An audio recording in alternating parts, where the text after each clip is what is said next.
दोस्तों आज मैं लेकर आया हूं आप लोगों के लिए 30 रोज़मर्रा इस्तेमाल के कुछ ऐसे मुनफरिद फ़िक्रात जिनके ज़रिए आपकी स्पोकन इंग्लिश बहुत ही ज़्यादा इम्प्रूव हो सकती है। बस आप लोगों ने करना ये है कि मेरे साथ इन तमाम सेंटेंसेस को दोहराना है ताकि आपकी अच्छे से प्रैक्टिस हो सके और आपके जहन में तमाम सेंटेंसेस आसानी से बैठ सके। हेलो एवरीवन, मेरा नाम है माजिद और आप देख रहे हैं इल्मी एंटरटेनमेंट। दोस्तों अगर आप हमारे साथ ऐसे ही बआसानी उर्दू से इंग्लिश सीखना चाहते हैं तो हमारे चैनल को सब्सक्राइब करें और बेल आइकन पर लाजमी क्लिक कीजिएगा। तो चलिए आज के लेसन का आगाज करते हैं। हमारा सबसे पहला सेंटेंस है, उसकी हालत बुरी है। उसकी हालत बुरी है। He is in a bad state. He is in a bad state. Next है, असल बात करें। असल बात करें यानी आपके सामने अगर कोई इधर उधर की बातें कर रहा है तो आप उसको इंग्लिश में कहेंगे come to the point. Come to the point.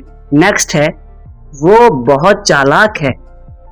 वो बहुत चालाक है तो आप इसको इंग्लिश में कहेंगे he is very keen.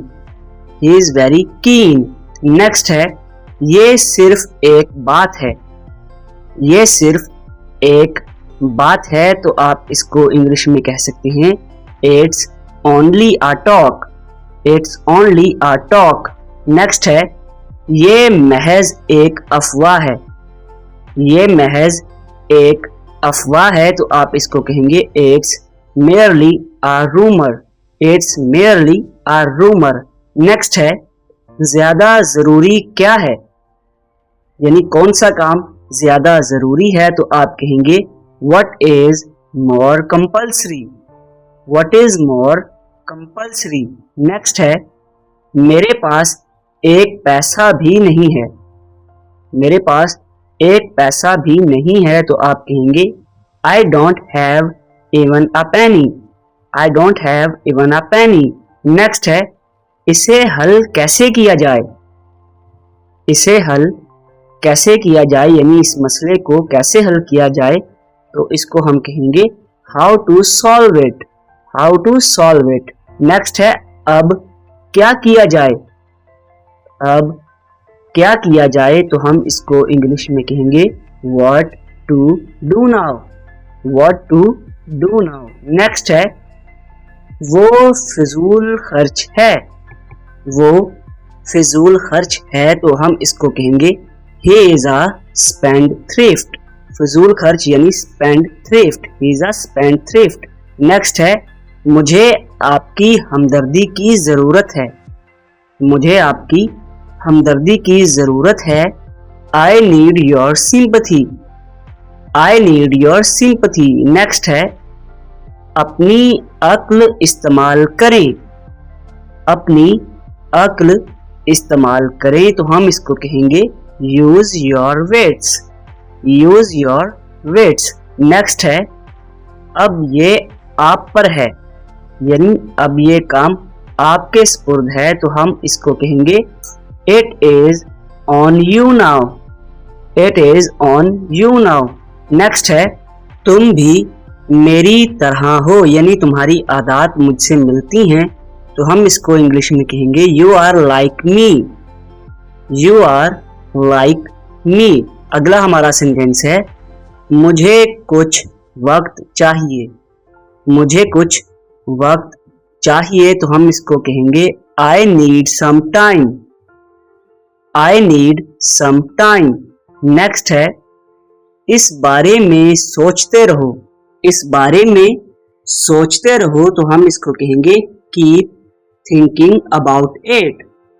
Keep thinking about it. Next है, होश में हो तुम यानी क्या तुम होश में हो तो हम कहेंगे are you in your senses. Are you in your senses. Next है, मुझे शर्म महसूस होती है। मुझे शर्म महसूस होती है तो हम इसको इंग्लिश में कहेंगे I feel shame. I feel shame. Next है, उसने आपको बताने की कोशिश की। उसने आपको बताने की कोशिश की। He tried to tell you. He tried to tell you. Next है मेरे पैसे किसने चोरी किए। मेरे पैसे किसने चोरी किए तो हम कहेंगे Who stole my money? Who stole my money? Next है मैं रिस्क नहीं ले सकता। मैं रिस्क नहीं ले सकता तो हम कहेंगे I cannot take risk. I cannot take risk. Next है मैं जानता हूं कि ये क्या है। मैं जानता हूं कि ये क्या है तो हम कहेंगे I know what's that. I know what's that. So that is it for today friends. I hope आप लोगों को आज का लेसन अच्छा लगा होगा और आपको कुछ ना कुछ सीखने को जरूर मिला होगा। अगर आप लोगों को आज का लेसन अच्छा लगा है तो लाइक शेयर और कमेंट करें। चैनल पर न्यू है तो डू सब्सक्राइब और साथ में बेल आइकन पर लाजमी क्लिक कीजिएगा। Thanks for watching.